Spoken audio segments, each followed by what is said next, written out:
Seperti janji saya pada video ini, yang dimana di dalam video ini kita membahas sepintas mengenai 7 emiten properti dan saya minta pendapat teman-teman kira-kira saham mana yang dibahas. Maka di situ jawabannya adalah saham BES ya yang paling banyak. Dan di video kali ini kita akan bahas saham BES. Dan kebetulan juga di situ saya spill, saya juga sudah mulai masuk saham properti. Maka di sini saya akan menunjukkan bahwa saya masuk di saham BES ya, saham BES di mana posisi saya sampai saat video ini diambil tanggal 25 Mei 2023, posisi saya floating profit 12,84% ya, alias saya dapat di harga 146 beberapa kali melakukan pembelian. Ya memang saya tidak bisa dapat harga bottom di sekitar harga 130-an karena ya siapa tahu ya, siapa yang bisa menebak harga bottom itu nggak ada. Jadi waktu itu saya beli di harga range 140 sampai 150 yang menurut saya itu masih harga yang murah. Dan floating profit 12% ini masih floating profit yang belum apa-apa teman-teman ya, belum apa-apa. Masih panjang perjalanan untuk saham BES ini. Nah kira-kira kinerja BES ya, dengan potensi kinerja di tahun ini, kira-kira saham BES bisa naik sampai berapa? Pastikan teman-teman tonton video ini sampai selesai.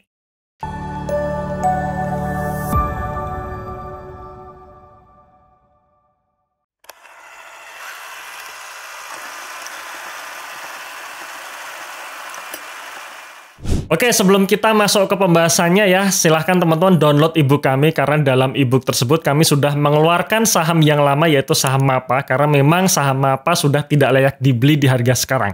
Dan kita masukkan kembali saham BES ya, video saham yang akan kita bahas di video kali ini. Kemudian teman-teman bisa lihat juga nih, selain saham BES ada 4 saham lain yang menurut kami masih kategori under value ya. Jadi silahkan teman-teman untuk download ebooknya di dalam deskripsi box ya, atau dalam kolom komentar yang sudah kami pin ya.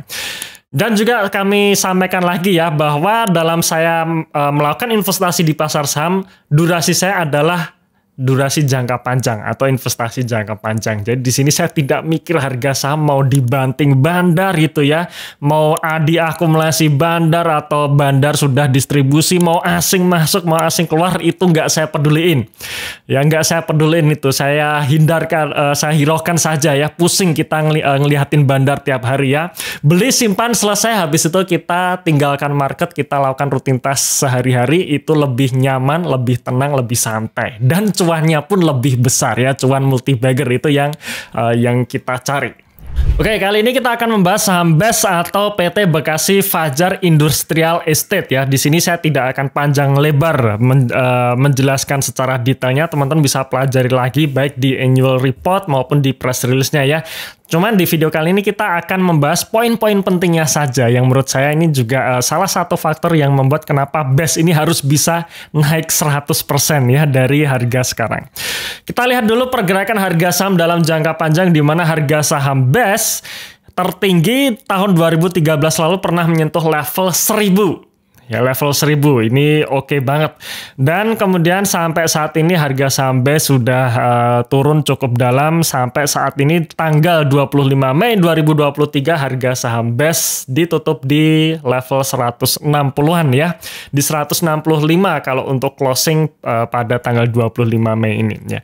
Sebenarnya target saya nggak muluk-muluk, nggak harus sampai 1000, tidak ya. Cukup kalau seandainya saja harga saham BES ini bisa seperti tahun 2019 lalu, maka ya bisa sampai ke 300 lebih, dan itu artinya ada potensi naik 100% dari saat ini ya, atau dari harga beli saya saat ini ya, tetap lumayan ya, tetap lumayan naik 100%. Nah, kemudian apa yang membuat harga saham ini harus bisa kembali seperti tahun 2019? Jawabannya bukan bandar, bukan bandar. Bandar itu mengikuti nanti ya. Jawabannya adalah kinerjanya. Kinerjanya bagus, kinerjanya melebihi tahun 2019, saya yakin bandar akan masuk ya, dan baru akan mengangkat harga sahamnya. Nah, mumpung bandar belum masuk, kita masuk duluan kan gitu ya. Jadi sangat susah kalau kita mengikuti bandar, tapi kita masuk duluan sebelum bandar masuk, itu lebih nyaman, lebih enak, lebih santai, bahkan cuannya lebih gede daripada cuannya bandar-bandar itu ya. Oke. Sekarang kita masuk ke pemiliknya ya, pemegang saham dari BES ini. Jadi terbesar masih dipegang oleh PT Argo Manunggal Land Development. Ya, kemudian publik itu memiliki 41,8%. Jadi menurut saya ini masih aman karena publiknya bukan pemegang mayoritas. Ya, kemudian ini yang menarik ya. Kita bicara mengenai saham BES, maka kita bicara mengenai lahan yang terjual. Karena BES ini pada dasarnya dia adalah jualan lahan untuk industri ya. Untuk industri. Nah, selengkapnya sekali lagi teman-teman perlu baca annual reportnya mengenai proses bisnis BES ini. Tapi intinya adalah BES supaya kinerjanya bagus, dia harus jualan lahan.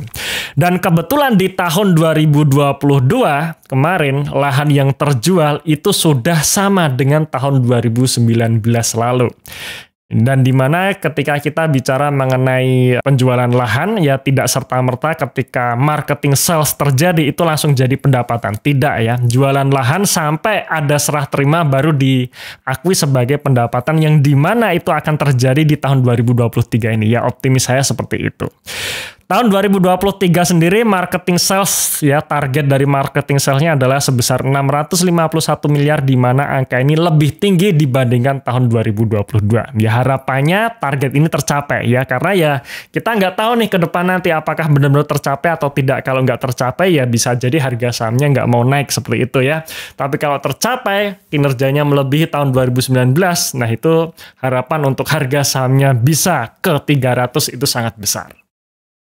Oke, nah kita langsung masuk saja ke laporan laba ruginya di mana posisi kuartal 1 2023 ini BES membukukan kinerja yang sangat bagus ya, yang di mana pendapatannya naik 167% dari 73 miliar menjadi 197 miliar. Kemudian laba brutonya naik 200% dari 43 miliar menjadi 130 miliar dan laba bersihnya pun juga naik sangat signifikan ya, naik 723% dari 13,2 miliar menjadi 109,2 miliar. Jika ada lompatan kinerja ini ya seperti ini dan harapannya adalah lompatan kinerja ini akan selalu terjadi sampai akhir tahun nanti, maka ya sudah siap-siap harga saham BES ini akan meledak seperti itu ya. Dan jika kita lihat dari pendapatan perusahaan terbesar adalah di penjualan tanah yaitu seperti yang kita harapkan ya, di mana pendapatan terbesar adalah dari jualan tanahnya atau jualan kaflingnya. Oke, sekarang kita lihat pendapatan maupun laba bersih secara jangka panjang dari BES ini ya. Tahun 2013 harga sahamnya pernah menyentuh level 1000 karena waktu itu tahun 2013 kinerjanya memang sangat bagus ya, pendapatannya 1,3 triliun, laba bersihnya 743 miliar. Kemudian menurun sampai akhirnya di tahun 2019 kalau kita lihat tadi harga sahamnya sempat menyentuh level 300, itu adalah pendapatannya sebesar 950 miliar dan laba bersihnya 380 miliar. Nah, jadi yang kita harapkan di tahun ini atau mungkin ya 2 tahun lagi ya 2023 maupun 2024 adalah bagaimana laba bersihnya ya, terutama laba bersihnya harus di atas 2019. Nah, itu kuncinya supaya harga sahamnya bisa naik ke 300 ya. Nah, di sini saya memproyeksi karena tadi ya laba bersih kuartal 1-nya naik sangat signifikan, naik 700% menjadi 100 miliar. Saya memproyeksi di tahun 2023 ini kalau kita kalikan 4, maka maksud saya adalah laba bersihnya bisa menyentuh 405 miliar. Ya, dan disinilah yang kita tunggu-tunggu, apakah benar-benar kejadian atau tidak. Itulah kita bagi para investor, terutama bagi para holder dari BES ya, nanti tugas kita adalah mereview lagi. Ketika kuartal 2 keluar, apakah masih on track nggak nih kinerjanya? Ya, kalau masih on track, ya masih bisa kita lanjutkan hold, tapi kalau ternyata ada perubahan yang signifikan, terutama perubahannya misalkan terjadi penurunan kinerja, nah itu yang harus kita review ulang. Apakah di situ masih on track atau tidak, apakah masih bisa kita hold atau kita jual saja. Nah, di situ poinnya ya. Jadi di sini saya hanya menjelaskan di awalnya saja, untuk ke depan ya tanggung jawab pribadi masing-masing untuk selalu mereview kembali ketika kinerja kuartalannya keluar seperti itu. Oke, jadi memang sekilas itu analisa kami ya. Jadi kita tidak bahas mengenai neraca, tapi kita fokus di laba ruginya saja ya. Selanjutnya untuk neraca, teman-teman bisa lihat sendiri, bisa pelajari sendiri, karena menurut saya secara neraca pun itu juga sangat bagus ya. BES juga sangat bagus. Cuman sekali lagi ya harus dipantau lagi bagi kita para holder BES. Ketika kinerja kuartal 2 masih on track nggak nih? Ya, kalau masih on track ya masih bisa lanjut hold. Tapi kalau sudah tidak sesuai dengan proyeksi atau tidak sesuai dengan skenario, ya bisa kita jual seperti itu ya. Karena yang namanya masa depan kita nggak tahu.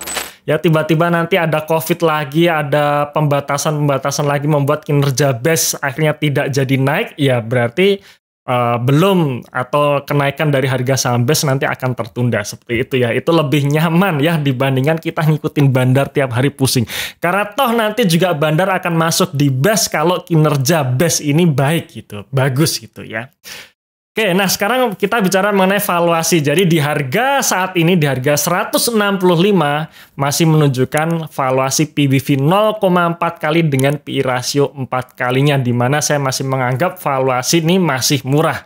Bahkan untuk naik ke 300 atau naik 100% dari saat ini ya kurang lebih hampir 100% lah ya, karena sekarang sudah 165 ya.